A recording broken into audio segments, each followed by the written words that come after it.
Welcome back, everyone. My name is Anton Golub. Today, I'm here with my co-host, Dr. Demetrios Zamboglou. You're going to have a blast and you're going to enjoy our podcast. And let's kick it off. Isn't it amazing that, the bosses here of the country will celebrate your success if you make $1 billion? In Europe, we need an investigation into how you did it, and here's fucking 50% tax bill. Here, they're like, no, well done. I think, I don't think you can beat the Silicon Valley, startup houses in San Francisco, startup houses for young kids. No, I like the idea of doing that kind of course. I did one also back home in Cyprus. Yeah, I think they charge they give you $100,000, give you take 8% of your company, teach you legal, marketing, scale up, technology, business plans, and it's like I think these things are going to be rolled out a lot faster than what we think they are. And think about AI as the software that goes into the humanoid. Yes. So I'm pretty excited. I think America's got an amazing bunch of products going out, but China's going to build it because there's 350,000 startups in the robotics space there. I always thought that Japan was in front of everyone. I always thought about that. Yeah, that's what my impression as well. But you say it's a bit, China is in the lead, yeah? I would say, just by population. But Japan's going to build, SoftBank has a robotics division. I got a feeling that in Hong Kong during Consensus, most of the people were talking about Dubai. That's kind of how Dubai's the Hong Kong 2.0, I feel. Yes. That's what I was telling my old friends in Hong Kong. I was thinking London is 2.0, Dubai 2.0. It's gone now. London, current, not to get political, current administration is not good in London. So, Dubai's not number one, I just absolutely love what AI is doing. I am still puzzled a bit with AI agents. Yeah. It's not so intuitive I see AI more as a user. I'm still not a builder. But with the AI agents, even though I'm fascinated by them, especially tokenizing AI agents, where now they're struggling a little bit price-wise, but I don't understand easy way how to deploy them. Legacy business, improve it, cut costs, but increase productivity. You said it nicely when you mentioned your son. It's all about solving a problem. Yeah. If you can solve a problem, then you can make a lot of money. Welcome back, everyone. Today we have a dear friend and an innovator, a visionary, and a person just to have an awesome discussion with. We are going to discuss about humanoids, about robotics, about AI, and can you imagine it? We're also going to discuss and talk a little bit about blockchain and crypto. A dear friend and a guest today, Phillip Lord, president of Oobit. Welcome back, everyone. My name is Anton Golub. Today, I'm here with my co-host, Dr. Demetrios Zamboglou. You're going to have a blast and you're going to enjoy our podcast. And let's kick it off. So, Phillip, welcome to the show. It's really a pleasure to have you. And to start off strong, we met each other last week or 2 weeks ago in Hong Kong Consensus. Would love to, I have my thoughts, but would love to hear your thoughts, how you saw Hong Kong and Consensus, but also maybe a reflection how it was before. You spent many years, decades. You look very young, but you spent many decades. Thank you. Many decades in Hong Kong. So would love to hear, how you saw it. Yeah. So I lived there since '97. So and I had a few years in Tokyo and Singapore in between, and New York.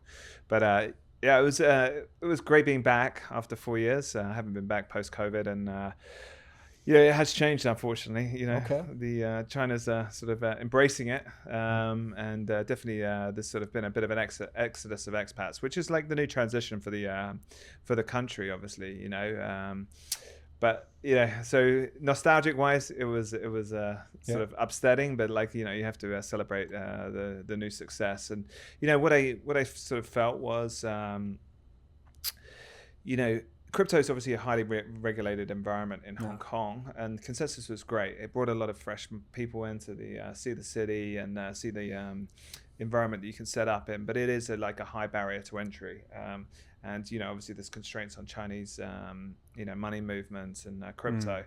So, but I think my thesis I was just telling you was that we've had a lot of great things built out of crypto. We've had amazing things built out of AI, but I felt like the trade in Hong Kong and Shenzhen is going to be the humanoids. So we saw, I think Animoca invested in one of Unitree's, it's a company using Unitree. Explain to the audience what is a yeah, Unitree is because you went went deep in. So, okay, so humanoids, basically, you know, doing the human work that we don't want to do. You know, they start at $20,000 and go up to about $80,000.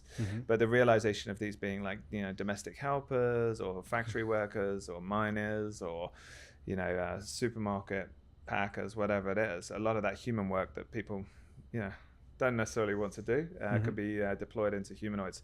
And I think, you know, with autonomous vehicles, right, you're probably like legislative wise 3 to 10 years outside. Whereas, you know, it's a pretty low barrier to entry. If somebody wants to bring me a humanoid wants to bring me a cup of tea, you know, you're happy to pay and take the risk on that. So I think these things are going to be rolled out a lot faster than what we think they are. You know, and think about AI as the software that goes into the humanoid. Nice. So I'm pretty excited. You know, I think you know, America's got an amazing bunch of products going out, but China's going to build it because there's 350,000 startups in the you know, robotic space there. I always thought that Japan was in front of everyone. I always thought about that. Yeah, that's what my impression as well. But you say it's a bit, China is in the lead, yeah? I would say, yeah, like just by population. But like, you know, Japan's going to build, SoftBank has a robotics division, you know, so yeah, we haven't seen too much come out of that yet. But they make amazing technology in there. The problem is China, you know, revamps it. I won't say the word copy, but was it copies and revamps it? Was it so, you know, and they can scale with the production, you know, 3D printing, etc. So, you know, I think, you know, there'll be different. The spatial tech, you can buy a humanoid now with Unitree, really good ones, like, as I say, $16,000, but like it's their surroundings. So I think Yat from Animoca's invested in a company that's like, you know, helping the surroundings, so they call it spatial AI. So I think we're going to just see massive amount of money pour into this ecosystem, and there'll be a huge amount of opportunities. And so you spend your $20,000 and then you get a humanoid. And what does that humanoid do? Look, it's in like iPhone version 0 at the moment. So yeah, it walks, talks, you know, it probably has a GPT running into it, so you can ask it basic stuff. But you know, the flexibility and the movement of them is getting a lot better. I think followed Humanoid, followed Figure.ai. They've just raised $1.5 billion at 59 billion valuation. Right. There's another company we're looking at, Foundation, which looks really strong as well. But so I think it's the basics that it does now, and you know, it's trial and error. Can it clean the house? Can it take the dog for a walk? For sure, in about 18 months, I would say that we're that close to it.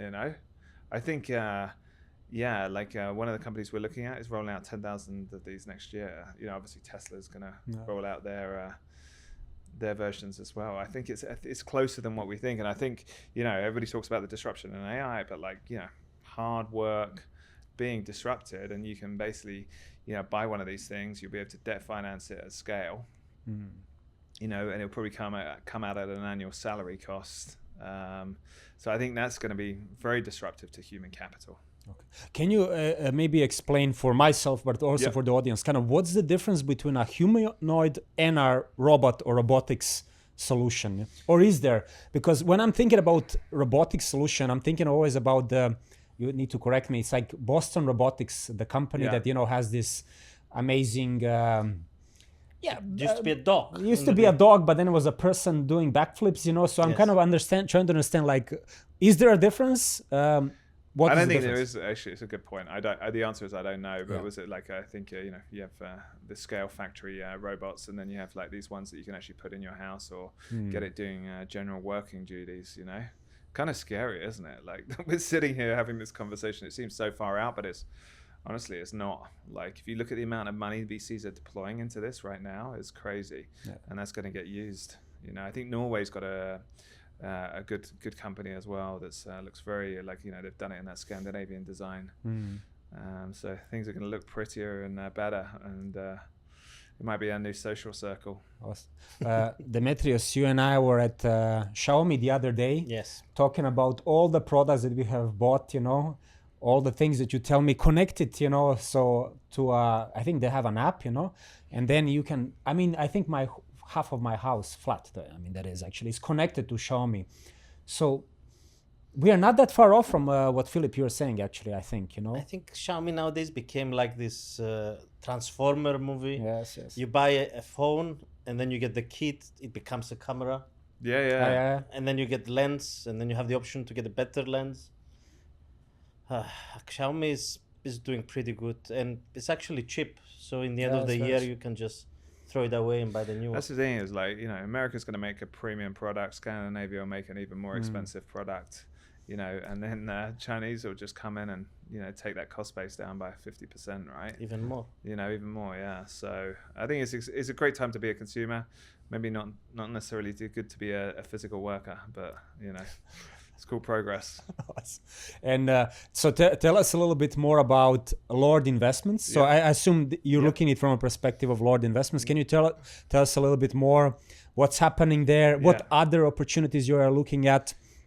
What other companies in the humanoid space are you looking at? Like, how does this work actually on your side? So I'm president of Oobit, which is an Apple Pay for crypto, and we can do off-ramp into banks in 30 seconds as well. So that's the main business. And then we just set up a private investment vehicle just to invest in basically disruptive tech that, you know, are disruptive founders, you know, and just trying to capture the AI, blockchain, and humanoid space with some of that capital as personal capital.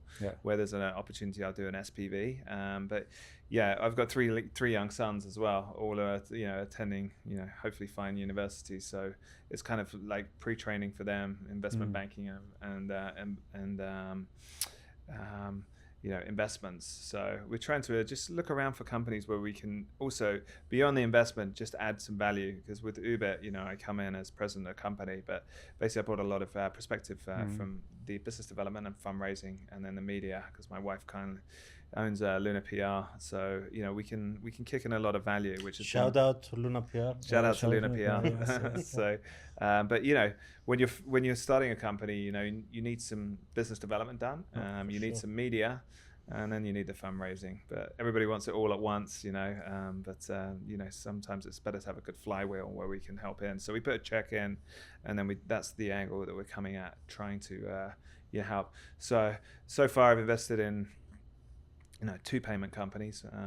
One's Uber, another one's a company called DTR, which ex-SoftBank founder, and then we've invested in some gambling companies which are not that disruptive, but like, you know, the numbers are good. So, you know, like was it if they're accepting Bitcoin and Ether and stablecoins, then it's disruptive in the fact that, you know, basically it's a lot easier than the old TradFi 2 gambling companies where you know, pay 7% away for you know, credit card fees. You know, crypto in, crypto out is very low cost. And if you look at like a stake, I think their GGR gross gaming revenue went from 0 to I think 4 billion a month in 18 months. It's crazy, the growth. So people, you know, I did some stats. Normally I get all my information from Anton, by the way, but was actually I did some, he's like, you know, I feel out to smart, right? On one of his LinkedIn posts.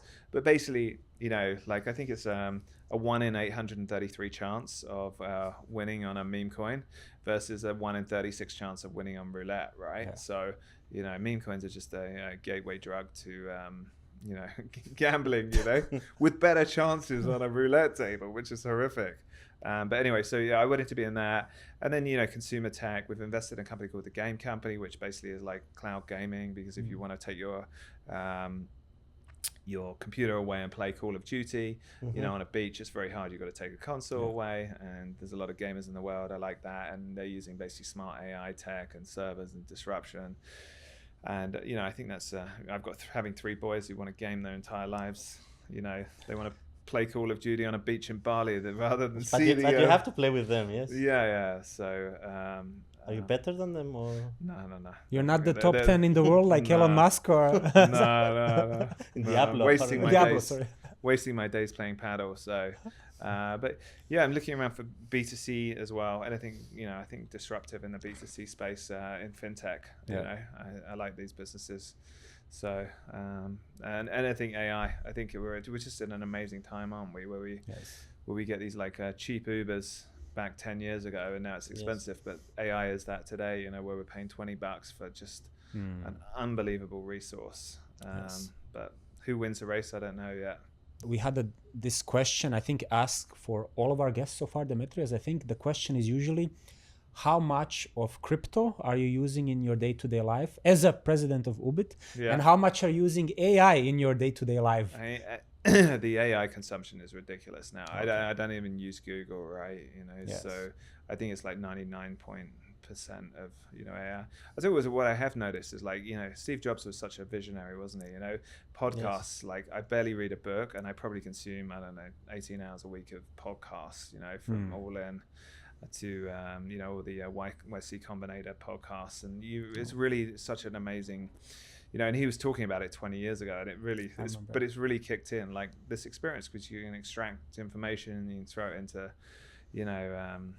transcript on AI, and cut the fat out and get the information. So our ability to get smarter in this environment is so much quicker. In terms of crypto, I probably use 50-50, which is pretty good actually, isn't it? Like it's probably quite high usage. I still use bank accounts, but it is money transfer. I send my kids crypto, and they spend it. They have a wallet and everything. Yeah. I mean, of course, the young generation, they love this thing. I thought I was advanced, but seems sorry. Yeah, but it's 30 seconds. Our new product in Uber, it's like 30 seconds to hit your bank account.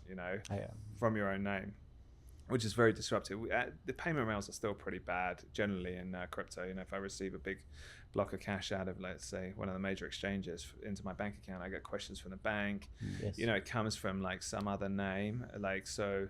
With Uber, it's coming from my own name to my own name in my bank account. So from my own name to my own name. Do you offer also debit cards? Yeah, so we offer a card, so it's off-ramping card or off-ramp in your bank account, and instantaneous and cheap prices. We're not trying to take anybody's eyes out. There's a lot of expensive fees out there in crypto. We're meant to disrupt, aren't we? Not like sort of rip off. So we're about like trying to make it a bit more mass adoption. We had Tether invest in us as well. So congratulations. we would like Congratulations. we would like to see obviously Tether is used for big payments, but our business model is like micro payments, like $5 to $500 every day. Actually, was asked today this question: will Tether become MiCA compliant? I think it's a question you have to ask Paolo. So I believe they will. I hope so. I believe You they think will. they As will? well. I think they will. Maybe not immediately, but they have to. Europe is a big market, actually. Yeah? Yes, very big. So market. there's an opportunity there, yeah. But MiCA as a regulation is raising eyebrows. I'm being very correct here. Yeah. Yeah. Well, I read your note actually, and that was what everybody else read. So I got to say, if you want the information, ask Anton. He wrote it out beautifully, explaining what it was. Yeah. But I mean, Tether's an amazing product, isn't it? That's totally disrupted. Trade finance to everyday purchases. And very simple and very trusted. And I think they're making obviously a lot bigger investments now outside of crypto, and they have the balance sheet too. Yes. I think that Tether is the most profitable company in the world per employee, right? Demetrios, I think like... 29 employees about 2 20 years ago, right? So, I've seen hedge funds with more people, actually, yeah? It's $500 million a person, which is not bad. I think Goldman's is like $1 million a head, right? Yes. So, But it's one of these companies that even if you copy it one-to-one, it can be profitable. Yes, I think so. And we've seen many projects that they actually do the same thing, the same exact thing as Tether. Yes. I think the barrier to entry, I mean, like, you trade any coin, you peg it against USDT, Exactly. right? Yes. And it's a nice moat to have round, right? So, Yes. there's stablecoins with more functionality, more yield, right? But, Tether keeps its dominance, doesn't it? By having that moat where everybody trades against it. Yeah. And from your insights as a president of Oobit, do you think that payment companies will be issuing their own stablecoin? I mean, there is an incentive, right? Because you can then settle with your own instrument, kind of, yeah? Yeah, there's, I think there's a lot of competition out there to launch a stablecoin, isn't there? Yeah. But there's also, I mean, fintech is a hell of a lot of regulation as well. So, I think you got to have deep pockets, to really get scale. and then you've got to put some sort of moat, have some edge beyond like paying out the treasury yield or the trade finance yield, you know. And I don't know what that, you know. Look, I'm not smart enough to find that out. And marketing, you need to invest a of lot course. marketing, a lot of time, a lot of money. Yes. Yeah. But I think, you know, like, on crypto, I think, you know, obviously DeFi is going to have its day in the sun as we get more noise out of the Trump organization on their product. And, you know, there's so many, RWA is obviously having a good time in the sun as well. Mantra's done well, you know, and I'm having a mental block on the other big Ondo.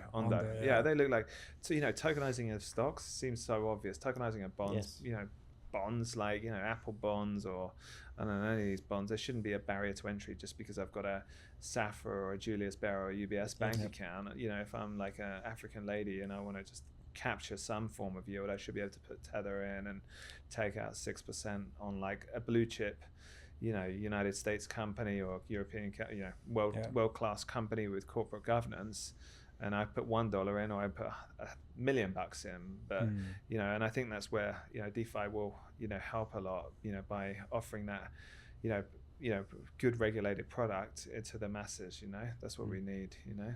Would you consider yourself to be a crypto max? Bitcoin max? Or a Bitcoin max? Bitcoin max. No, definitely not a Bitcoin max. But like I'm long Bitcoin. I do like Bitcoin, but I think there's other opportunities around. You know, to invest. You know, like MicroStrategy or MicroStrategy is good. I mean, you know, my friend owns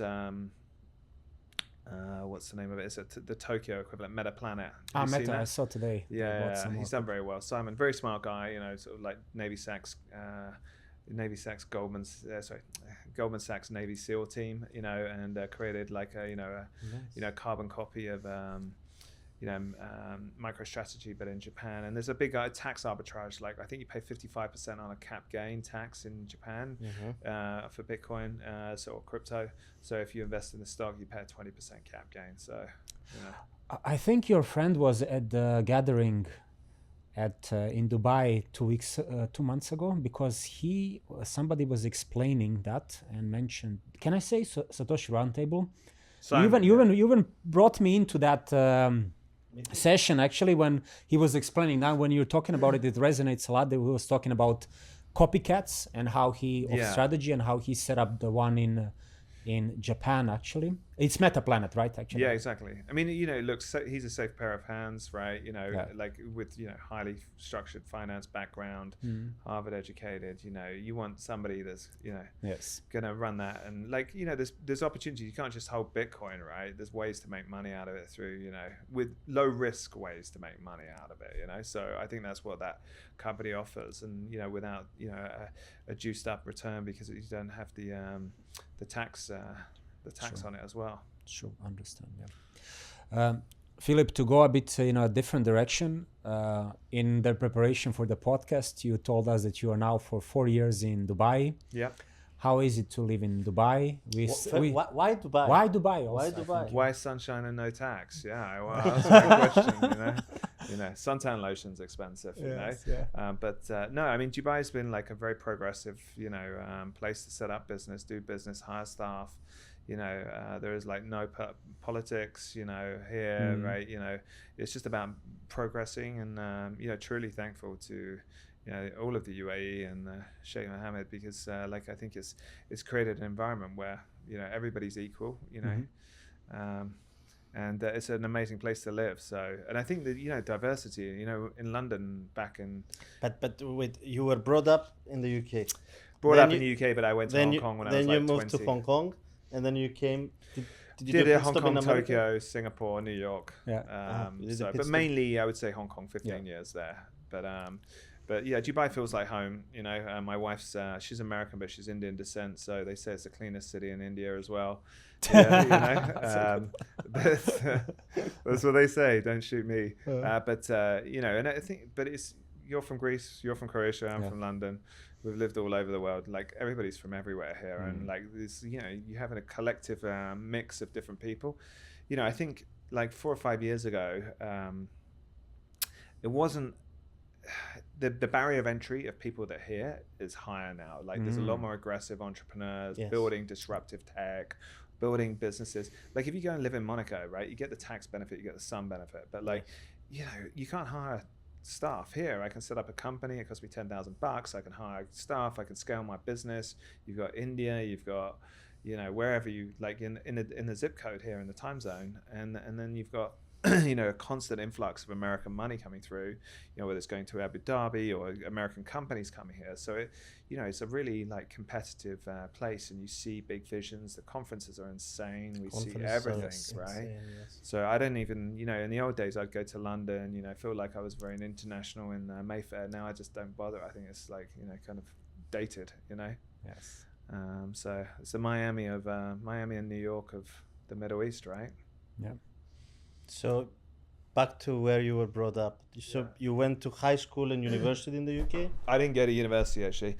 I went to, you know, my parents are farmers in the UK. So, you know,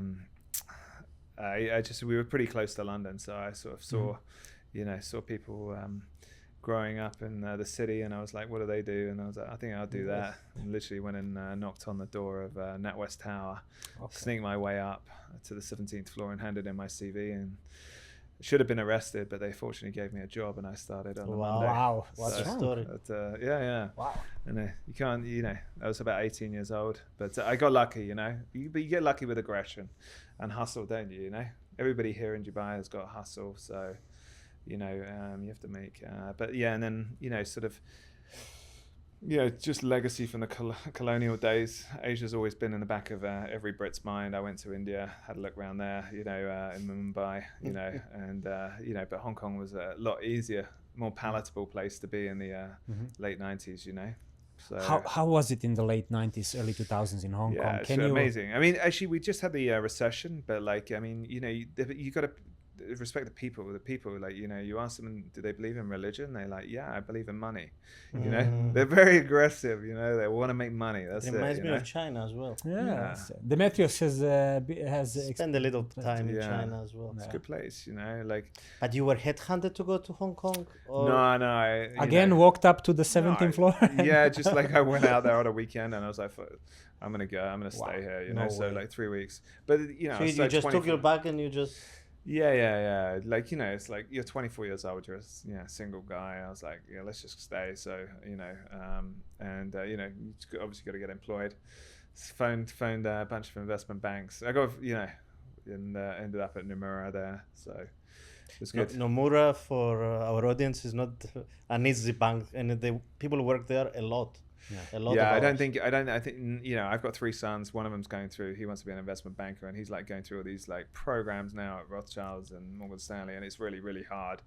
Yes. Late 90s, you know, you knew somebody, you know, you're like super keen, prepared to work 24 hours a day, you know, all days of the week. You were like, oh yeah, I think you'll do well, you know. So, but I don't think that's the case these days. Crypto is, you know, if you're young, keen, you know, I like, you know, I know about your office, but like a lot of people don't go out to the office, but like, you know, in our office, like, the people that come into the office are the winners, you know, like you know, because you get shit done, you know, and you want to be like, you want to be around senior management. Like right now, if I was giving advice to younger people, it's like turn up at the office, like be around, because like, you know, 70% of the staff don't want to be in there, right? You want to kick around with the C-suite, you want to learn from them, because, you know, you want to learn as much as possible.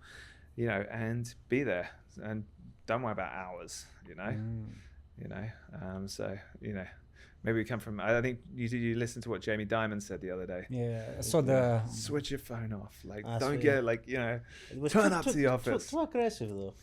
Too aggressive, but like, listen, New York, right? It's like, you know, it's not for amateurs, right? You know, and I think it's not for children. You know, it's like YouTube. Yes. This content is not made for children. When we're uploading the podcast, we have to click not for kids, you know, so something like that. I mean, my son, he just did his ACTs, and he's like trying out for Stanford at the moment, and like he's like, I've run an LLM on your LinkedIn, like, you know these 25 people that went to Stanford, I need recommendations. Like, it's aggressive in the same different way, right? I'm like, okay, all right. And he's calling me 7 times a day. But like, you know, if you want something, you gotta, you know, burn for it, haven't you? Like, yes. So. If you would have to recommend to your son, speaking about crypto, DeFi, centralized exchanges, which Web3. podcast to watch? Which one do you mean? If he was to recommend his son, which No, podcast to watch? not the podcast. It's us, no? Yeah, that's obvious actually. This one. Yeah, but do you how do you think about crypto and all of these things that are evolving, especially because DeFi? I mean, I can just say it's in my heart, you know. But I feel we're far away. Maybe it's a nuanced question actually, but how do you feel about it? What would you recommend to your son, you know? For in terms of investments or for in terms both of actually, and usage? getting involved, you know. Where is the future, in crypto? If he was to build a company, should he build it DeFi? Should he build it to be more Web3? Should be AI? Should maybe a combination? One, I think I'd just give him a basic piece of advice is like, you know, wherever your passion is, right? And if he's passionate about gaming, try and find a pain point in that and then disrupt that, you know? So where I think the juice is, I mean, you know, exchanges, you know, you're involved in a new exchange. I think there's, you know, there's always room for new people to come through with better products. We saw some amazing AI trading agents. I think the days of like, you know, stock pickers and, you know, crypto pickers, it should be just run on like very basic disciplines or strong disciplines, because it's not emotional and like, you know, you'll get better performance out of that. So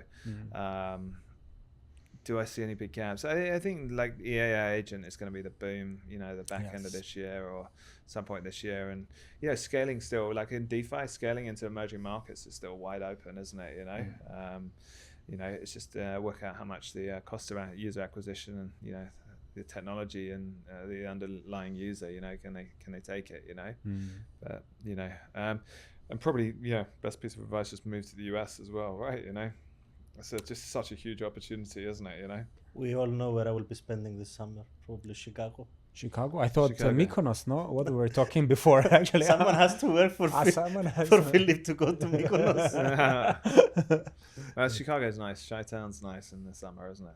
In the summer. Yeah, better than the winter trade. Much better. Yeah. Winter is coming, is always there in Chicago. Yeah. What do you guys see as the opportunities? There was a project that was fully on the blockchain. This what is it called? Hyperliquid. He talks about Hyperliquid a lot, Yeah, I like the idea that is totally DeFi, or they're trying to showcase it as a DeFi. Maybe this kind of DeFi can disrupt other asset classes. And as you know, where I work, we're also very fascinated about options. So maybe there is room there. AI agents, I see it a lot as well. But again, I find it difficult to choose an AI agent. Such a competitive landscape, isn't it? You know? There's no uniform rating. Maybe they need to do something like Moody's or Standard Poor's, AA plus or A plus, or so it's still hard to understand. The other thing that we've seen a lot in the conferences we've been with Anton is a very big trend on mining. So if you were to build a mining operation, if you know how to hedge your risk and how to take advantage of your inventory, then you can scale fast. Yeah. Although Bitcoins are becoming scarce. Yes. Are there any other good coins to mine out there now? Apparently, apart from Bitcoin, I would say no. But there is room for new projects. I always remember I took a screenshot actually in 2014. I still have it on my phone of the coin market cap. Right. That was pre-Ethereum, by the way, before even Ethereum was launched. And if you take a look at the names, there's only one still there, which is Bitcoin. No, and I remember like back in the day, I don't know who remembers it, Feather coin, you know, Feather coin, you know, which was a fork from Bitcoin actually. So I always just reflect like how many new things are coming. Binance, the world's biggest exchange, didn't exist 2017, you know. Bybit, you know, even though they had a challenging situation. Even our token, Anton, was in the top 20, top 30. Remember? Which one? In Likke, when we used to be at Likke. We were a $1 billion coin at one point, actually. At one point, exactly, yes. I think I have that screenshot somewhere. Yes. Also was good days, actually. But it just shows how much the industry changes.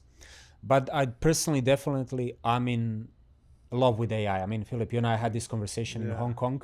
I just absolutely love what AI is doing. I am still puzzled a bit with AI agents. Yeah. Like it's not so intuitive how to. I mean, I see AI more as a user. I'm still not a builder, but with the AI agents, even though I'm fascinated by them, especially tokenizing AI agents, where now they're struggling a little bit price wise, but I don't understand easy way how to deploy it. But the reason why I mention is because I've been using ChatGPT since September 2022. So I was one of a person who, by mistake or coincidence, signed up to be an early user, and I got access to it quite early. And I remember kind of late 2022 when this news about ChatGPT came out. I remember how bad ChatGPT 3. It's very hallucinogenic. You know, it was really like, I mean, you read it. I mean, he produced an output, and you said, yeah, this is nice, but you kind of felt a little bit that something is missing. And today, even the 4.0 model with ChatGPT, I'm just blown away how well it is. So maybe this is the same with AI agents, right? Maybe I'm still struggling because I mean, I think it's like EVM, right? It's not that friendly yet. You know? To deploy. But I mean, going back to blockchain, it doesn't necessarily need to be about blockchain. It can be about a good business that basically needs a big community that helps helps by having community from crypto, because we've said that with meme coins. Yes. Yeah, maybe we can do better than meme coins.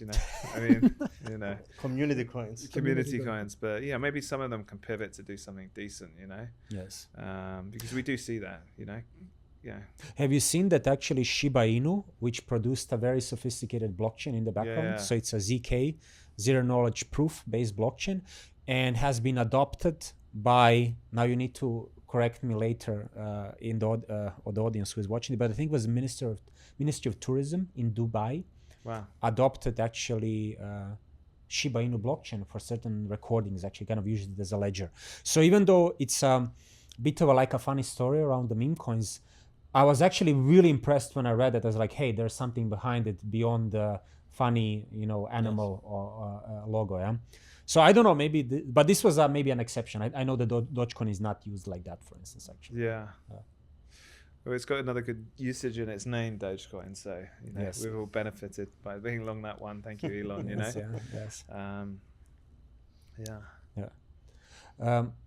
Maybe also to speak a bit more about your involvement as well with Luna PR. Yeah. How does the media of the crypto world look like from your eyes? No, I mean, people actually don't know that, I don't work for Luna PR just because, I carry my wife's bags around a lot. You're the brand ambassador. Yeah. But no, I was watching it, looking at your LinkedIn, so I said, wow, okay, Philip is very strong there as well. Huh? No. I mean, Nikki's built an incredible business. And I got to say, I don't know what they feed them in America, but it's like, cornflakes entrepreneurship, because she was really started that business in my living room in London. And, it was like, one day I'm going to start a PR agency. And I'm like, all right, fine. The next minute, she's got 120 staff there, So she's done very well. And she's very passionate. She works about 18 hours a day on that. We're excited about Token 2049. You're all invited. We're hosting Crypto Polo Cup again, which is going to be super. Did you come last year? I was, I think, invited, but I had to I apologize. Sorry. Anton is invited everywhere. He gets to choose. For sure, actually. Me, I don't get to choose, so I will come. You come, yeah. But it offers something different. The standard crypto nerdy parties that we go to, a bit boring, and so we put a bit of glam in it. We Bitcoin Miami was on, and Nikki sort of said, what can we do to do something different? Yeah. I was like, I got some friends that play polo. I played when I was younger, and so I was like, let's do something in Palm Beach. We put it on in Palm Beach. Invited 300, got 1,000. Right. So we replicated that last year in Dubai. So it's on the 27th. It's going to be a super fun event. Fast horses playing polo. Nobody watches that. Everybody drinks, networks. So you get good crypto people, some local dignitaries, good money, and beautiful people. Yes. So, Philip, I have to say I'm very glad you said to Nikita polo rather than paddle. So just to say that this was a very, very good choice, actually. Yeah. I think if you did paddle, nobody will come. I think people would come, but maybe a paddle not would all be of them. less interesting to be involved. Yeah. Yeah, I think it's funny how things create their own journey, and it's very popular now. So we have probably about 1,000 people there on there Sunday before Token 2049. But it offers something different, doesn't it? Because Yes. you can only go to so many bars and drinks, and you want a bit of glitz and glam, and something different. So Are you gonna wear a hat? last events? year we played in the camel polo. So me and my boys played. Okay. We won the camel polo, which sounds more exotic than it is. It's very, you got somebody pulling the camel. The hard game is with Faris at But the people are supposed to wear a three-piece suit with a hat. No, it's like a standard beach club vibes, just look like $1 billion and wear an expensive watch, and turn up with a beautiful girlfriend. So, that's Dubai style, What do you think, Demetrios? Yeah. I mean, He would fit in there nicely. Yeah. +1. Yes. Yeah. I tried to get Carl to bring his Bugatti along last time, but and ride on to the field, but there was a bit of water last year at Token 2049, so he was nervous, and I didn't really want the headline of $4.5 million Bugatti gets stuck in polo field. It's bad enough scams in crypto, but that might have just ticked it over the edge, So. But hopefully, this year we'll have a lot more, entertainment around that as well. Demetrios, what are the plans for block fills, if any, during Token 2049? I think we will do an event like we always do. We do a parallel event where we'll bring some of our favorite people and some new people that we might be doing business with in a venue. It's going to be mostly networking because we do not expect anything more or anything less, and just grow our network as much as we can. Some senior management is coming from Chicago, which it's amazing because every time they come here is a different vibe, and we like them being here. And as I said, just meet new people. Awesome. You never know what can happen. Yes. Philip, you need to tell me, I got a feeling that in Hong Kong during Consensus, most of the people were talking about Dubai. That's kind of how Dubai's the Hong Kong 2.0, I feel. Yes. That's what I was telling my old friends in Hong Kong. I was thinking London is 2.0, Dubai 2.0. It's gone now. London, current, not to get political, current administration is not good in London. So, Dubai's not number one, So if you're non-American, you've got to be here, I think. And Token 2049 is a good test bed, to jump here and move here, isn't it? I think it's going to be a lot going. Sui have a big. Speaking of Greek connections, Sui have a big event. Sui Connect. You're gonna it's a Greek project, right? You're gonna take me back to my roots. Philip will grab me from the neck and say, "I bring you Demetrios. Here he is. Take him back."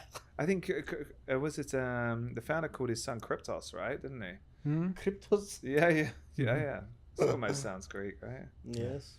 So I think that week's going to be amazing, and then we got Bitcoin Vegas coming up as well, which that will be a very big one. It'll be a quiet event, I'm sure. Crypto crowd don't like to party too hard, do they? A friend of mine is doing a very nice party in a villa in Vegas. Yeah. Probably I can connect you. Cool, we'll take that. Yeah. And it's always about expanding your network. Did you guys go to Tennessee? Not at all. What was it about? That was where Bitcoin Vegas was. That's where Trump spoke. It was amazing. I've got to say, wow. I mean, Tennessee, I'd never been there. It was a great city. I think we had a couple of guys there. Yeah. Yes. I think that was you always go to these small cities and you're I think they have 45,000 hen parties there a year, which is a good place to start for a city if you're in crypto, right? So lots of live music and stuff, but Vegas is going to take it up a notch, I think. Yeah. Apart from Token 2049, for the audience, of course, which you think are good events, especially in the crypto sphere? I really like Blockchain Paris. I think shout out to Michael and Ma, love that one. Obviously the Bitcoins, Bitcoin maxis have their event, and then I think Consensus is good. Could have could have been better. Like it was always good in New York, right? Yeah, you know, I think they just, I don't know. I like Austin, but I don't get Austin. I think it's going to Toronto as well. I keep something in New York or San Fran. This is where the big boys play, right? You want to go. And there is a reason to go to New York as well. Yeah, because New York is always New York. People are coming for funding, aren't they? Right? A lot of people are coming for funding or business development, right? Like let's play in the big cities. I don't know why we've moved all these crypto conferences to smaller cities recently. You know. So yeah, I think Dubai as well, and Singapore's good conference. Which one's in Dubai? Token, that's good. Satoshi Roundtable, more exclusive. The FinTech weeks here is great as well. Maybe taking it more mainstream, but there's a lot of great conferences here. I have to say I was very impressed with Abu Dhabi Finance Week. I was going to say the same thing now. It was very, very strong. It was the best event I did last year. Really? Yes. Hands off. It was the best event for us. Yeah. And Nils was here as well, your friend. Oh, yeah. I think, like there's such a compelling reason if you're from Silicon Valley or you're from New York, right? You come here because there's big LP cash in Abu Dhabi, right? Or Dubai, obviously bigger in Abu Dhabi. So it brings in like people that are really disrupting the world or investing in at scale in the world and looking for bigger cash. And that brings a lot of great people into the region, and then they set up offices like Ray Dalio or lots of different companies are setting up, so I think that's what I've seen in the biggest change in the past 4 or 5 years. I mean, when you sit down with the government here, the C-suite level, like this, like Bain Capital, they're like, we're going to build this, or McKinsey, they were going to build this and this and this, and this is our action plan. It's incredible, and they're just attracting massive, tier 1 talent to set up here. So I think this place is unfortunately, it's Europe's Silicon Valley now, and it will keep expanding. Yeah. Philip, you see a lot of interesting projects coming in. Is there any particular one in the UAE that impresses you? Maybe something early stage? Of course, he's going to talk about Sui. Come on. I want to hear it from the Philip. The connection. Do you see anything that really impresses you? Yeah, like, look, I would, because the founders lives here, it's called DTR.org, and they have major announcements coming out. This is one of your investments. Company. Yeah, okay. Yeah, the guy was former head of SoftBank Europe, and it's a very international product. I think that's what we're seeing. Like, look, the domestic market is decent, right? Whether you consider like, MENA region, right? But why, I think the mindset of entrepreneurs now is you can build from here. Yes. And it can be a B2C or B2B, but to the world, right? Whereas we didn't see that before. You don't have to come here. Obviously, Katopia and companies like this are amazing companies domestically, but like, now it's like, look, just think about this: is we're going to dominate the world, but we're going to HQ. And I think that in the next 5 years, we're going to see multiple unicorns, pop up. Why wouldn't you? You can hire all the staff you want to, whichever nationality they are. You can get visas for them, right? And you can scale within time zone, technology-wise through India or Ukraine or Poland or wherever, right? If you want to get great technologists, you can hire it, and it's all in the same time zone. That's a big difference. And then you got a progressive tax regime. It's a compelling story versus, regulating bottle tops in Europe, right? I still believe it in my heart that Anton will run a unicorn. I do not know when, how, but I even told him this. Yeah, he will do a unicorn. Who? Trump? Anton, yeah. I'm surprised you haven't already. I mean, this guy knows more about, fintech than, Stripe founders. Wow, Philip, I learned from the best, like you. So and from Demetrios, so that's where I source my knowledge. So I have to say I feel very blessed and fortunate to be in Dubai. I mean, I was in Switzerland for many, many years where I had really, really great experience. But I felt that Switzerland, whatever I had to do, I did it there. Yes. Always very, very happy to go back. But I felt something pulling me here, the energy here. So I'm really happy, beginning 2024 to... I think first time you came to Dubai was to visit me, maybe? The first time? No. First time when I came to Dubai was a long time ago. Long time ago. No, I mean, you started aggressively coming when I was here. Yes. Why otherwise I would come here if not Demetrios for you, actually. It is true. You were still, you were back then the leading person at CFI. Not the leading, maybe number 2 or number 3. I want to praise you, but you are humble, you know. You were leading CFI. The owner has done really amazing. So Yes. he's still is one of my really good friends. Yes. So I don't want to take any of his glory. Yes, yeah. But I think I also feel as well like you that this is the place to be. And what I feel very positive about is that the smartest people on the planet are coming here. Yeah. And that's like, and the companies as well are coming. Bybit is here, Binance is here, OKX, Deribit, all of our colleagues here around. I mean, everybody's here, which is very, very impressive in the end. Yeah. Yeah. Yeah. The energy game as well. I mean, you know, countries are going to win the AI race through energy. I mean, you know, Yes. I think, G42 is probably like one of the most unknown companies in the region, but like it's incredible what those guys are building, you know, and I think it's, you know, far by, you know, outweighs everything else, you know, within comparative in the region, you know. So I think we'll see a lot of unicorns get sprung out of that as well, you know. But you know, Abu Dhabi, you got to hand it to them in terms of their investment strategies, Mubadala and, you know, the Royal Group and stuff like that. You know, But really, if you were to start your, let's say you are your son at his Yes. age, in the age of 18, 20, yeah. and you want to start a company in Dubai, how would you go at it? Would you apply for an incubator? Would you just do it in your house? Would you just try to use the connections from the family? How would you start? It's a very interesting question for the audience. There are a few incubator programs, and I think, you know, honestly, I would say that to any kid. Try and get on a YC program, you know, or like, you know. There is YC in Dubai. There's equivalents, I think. HAPS 60 something. Yeah, Top like 71, the Dubai. HAPS 71. Dubai does that. Yeah, there's lots of different incubator programs. You know, obviously, as a, you know, personally, we have, you know, a lot of infrastructure, so we can probably do our own incubation for my kids. But like, I think, yeah, I don't think it's so bad. Like, you know, one of them wants to be an investment banker, and I was like, yeah, start your career in London or somewhere, Hong Kong, Yeah. New York, right? Actually, right now, I'm thinking like, you know, if you can marry Silicon Valley and bring it here, right? You know. That's And then powerful. also take some of the companies that are going to get started up and take it back over to the US. You know, I think actually for an investment banker, actually maybe it's starting to build. I mean, you know, look downtown, like it's filled up with tier 1 investment banks now. Yes. You know, and they come here. You know, so I think. But if you're an entrepreneur, yeah, I think, you know, look, you've got great outsourced centers, right? And amazing talent. You can hire anybody. If you can't get them here, you can bring them in here. You know. Get them a visa in 2 days or whatever, you know.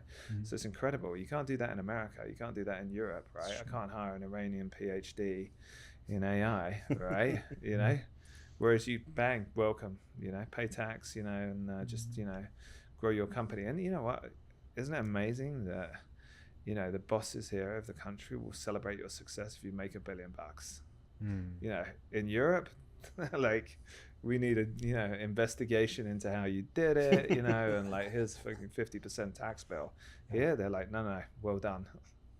So I think, you know, I don't think you can beat the Silicon Valley, you know, startup houses in San Francisco, startup houses for young kids, you know, but. No, I like the idea of doing that kind of course. I did one also back home in Cyprus, but it's a very good idea. It's like University 2.0.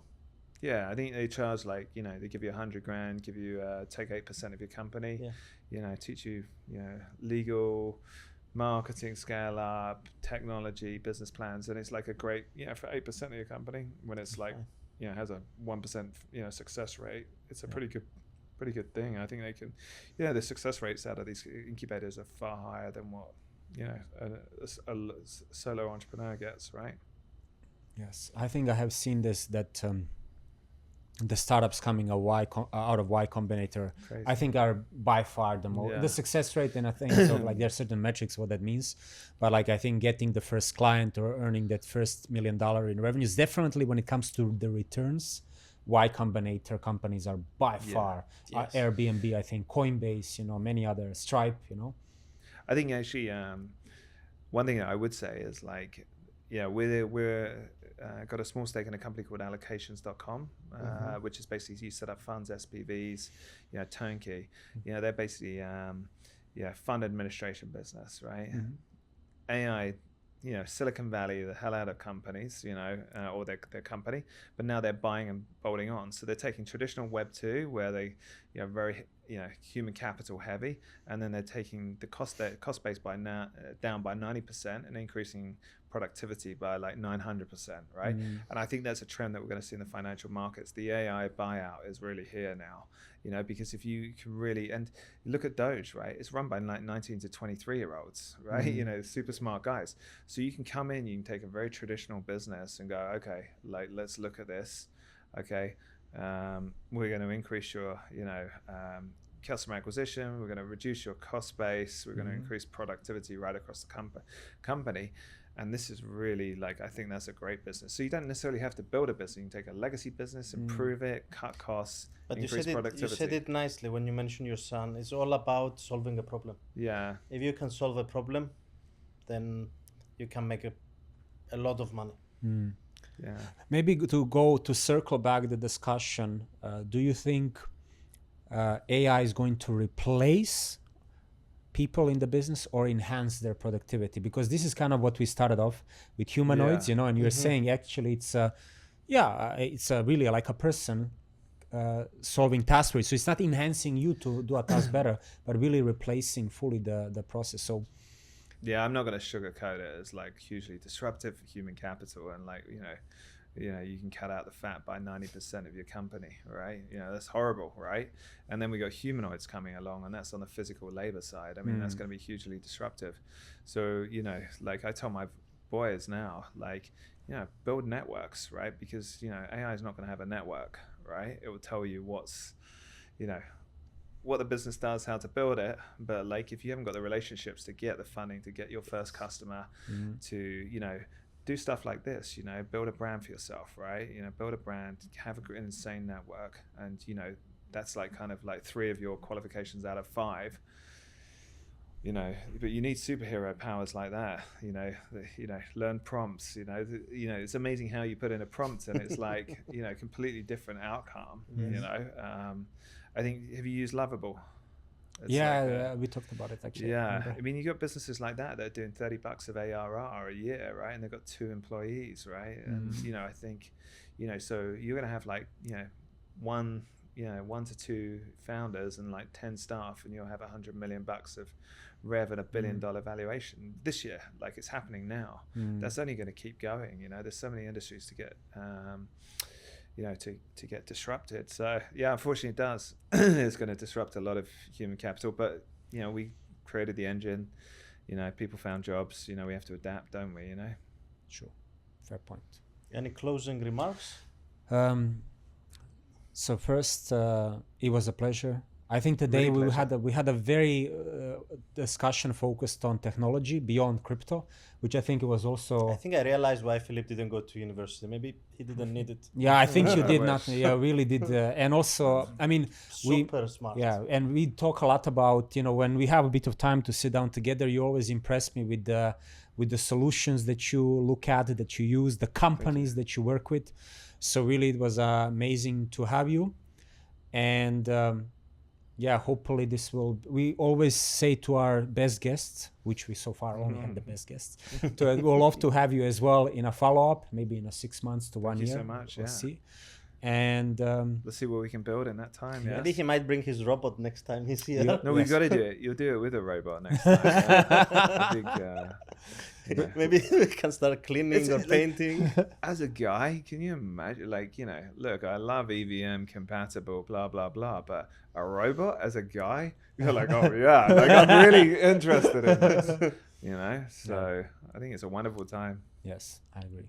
So yeah, Philip, really a pleasure. Thank you so much. Thank you, Demetrios, for yourself. Thank you, Anton. Yes, and looking forward. And thank you very much, Philip. Cheers. Thank you. Awesome. Thank you.